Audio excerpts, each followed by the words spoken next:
Hello student, welcome to Geography Chapter 3 Physiography and Drainage Part 2. In this part, we are going to see the North Indian Plain. So, North Indian Plain extends from Rajasthan till the Assam Valley over here. So all this green belt which you can see is considered as the North Indian Plain. First of all, if we could see towards the west, North Indian Plain, we have Rajasthan. So let us see Rajasthan is also called as Marustali. And my dear student, in the Rajasthan, we have Arauli Mountain towards here. These are Arauli Mountains and the whole of Rajasthan desert. We can have a look of map of India, and Rajasthan is shown in brown color, and this is the physiographic map of Rajasthan. So Arauli ranges is spread in this way, my dear student, and from the Arauli towards the western side, river Luni flows. Then we can see the Marustali over here. It is called Thar Desert, and here the all over sand is spread. And my dear student, that this region is very hot region of the country. Let us have a look of the Rajasthan, how it looks. The sand is spread widely over here. Very few and scattered trees are there. These trees doesn't grow very tall. Mostly cacti is found over here, and some shrubs and bushes. We can see the sand dunes over here in Rajasthan desert. And as you all know that sand dunes are constantly keep on shifting. Now you can see this type of sand dunes, and after 5 to 10 minutes you cannot see this. So because of the strong breeze blows in Rajasthan, they keep on shifting. Animal life in Rajasthan, we can see over here chinkara in the hot desert, and also peacock on a kejri tree. We can see here huts in the desert region, as well as we also can see women, Rajasthani woman is cooking her food on the charcoal on the fire over here.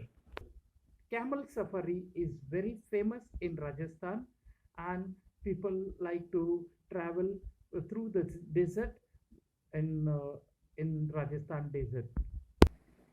Punjab and Haryana are also the part of the North Indian Plain, and let us see the Punjab and Haryana.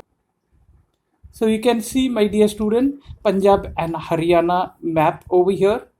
River Satluj flows from here. Its tributary river Bias. River Satluj is the main river, tributary Bias. Then river Ghagra also flows from this region, and river Yamuna.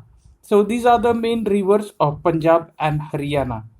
This region is also considered as the storehouse of the country. My dear students, towards the eastern part, we have West Bengal and Bangladesh over here. River Ganga flows in this way, and it goes here, and river Brahmaputra flows from here, it comes down in this way. Both river Ganga and Brahmaputra meets each other here. The confluence onwards, it is called river Padma, and it meets the Bay of Bengal. So all these river, it is called as Ganga Brahmaputra system, and this river meets at Bay of Bengal. The mouth of river has formed the delta. You can see the delta over here.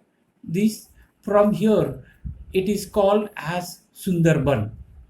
Sundarban is the delta region. Let us have a look of delta region. Brahmaputra flows from here. It comes here. This is Bangladesh and River Ganga. Both of them meets, and then we have found a delta over here. Have a look of Sundarban. The Sundari trees grows quite very tall. This wood of Sundari tree is used to build the boats. It is quite useful. It is slightly oily and very useful in building the boats. Have a look of Sundari tree over here.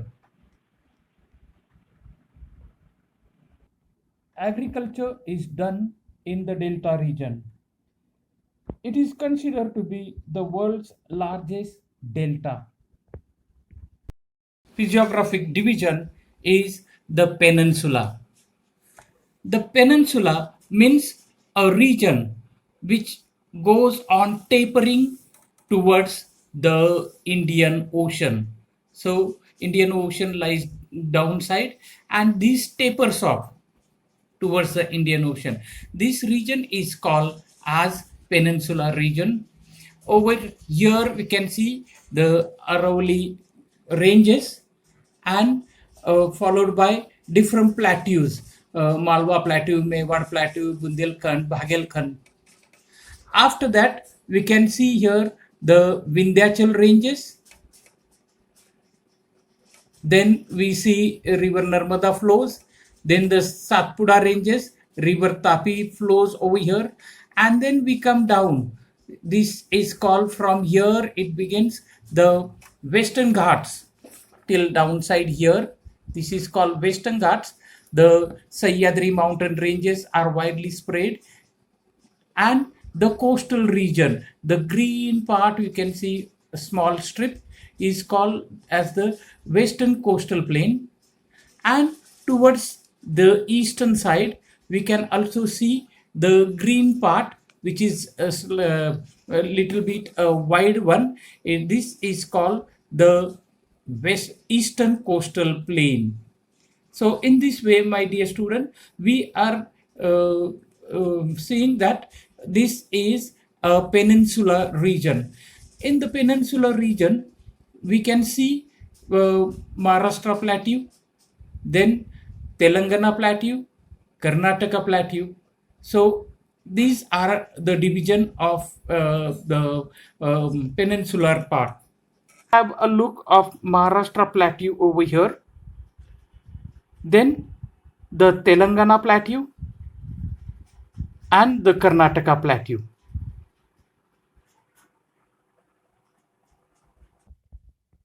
The next physical division is the coastal plain. Coastal plain is divided into two parts. It is the western coastal plain from Gulf of Kutch till Kanyakumari, and from here again till the delta region. So this is called eastern coastal plain. This coast, it is 7,500 kilometers long, right from here, my dear student, till here, and including the islands. So in this way, eastern coastal plain and western coastal plain are differentiated. You can see the eastern coastal plain is bit wide over here. On the other hand, over here the coastal plain is narrow, and the mountain ranges Sahyadri or the Western Ghat we can see here. So the slope of these Sahyadris towards the eastern side, it tapers off, gentle slope, but towards the western side the slope is very swift, steep slope, and therefore the river which flows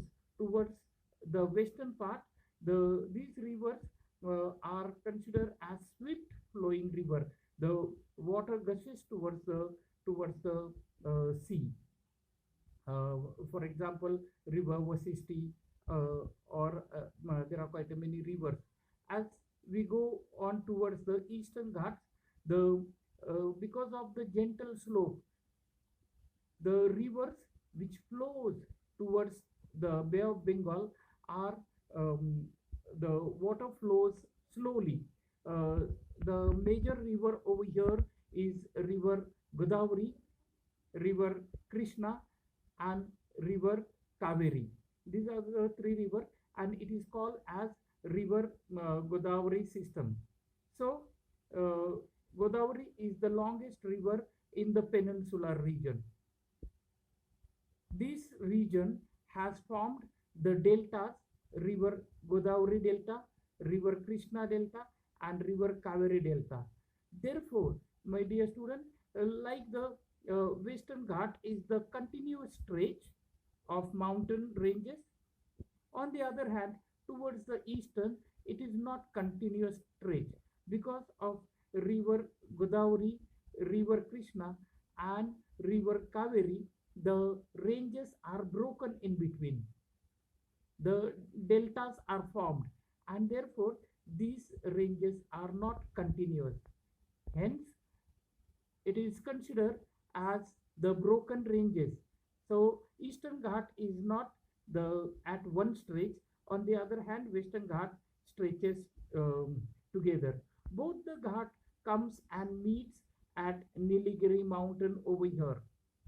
We can see in the Western Ghat, the highest peak is Kalsubai in Maharashtra plateau. Then we can see the Doda Betta is again the highest peak over here, and its height is 2637 meter. And then Annamudai is height is 2695 meter, is the highest peak in the Western Ghats.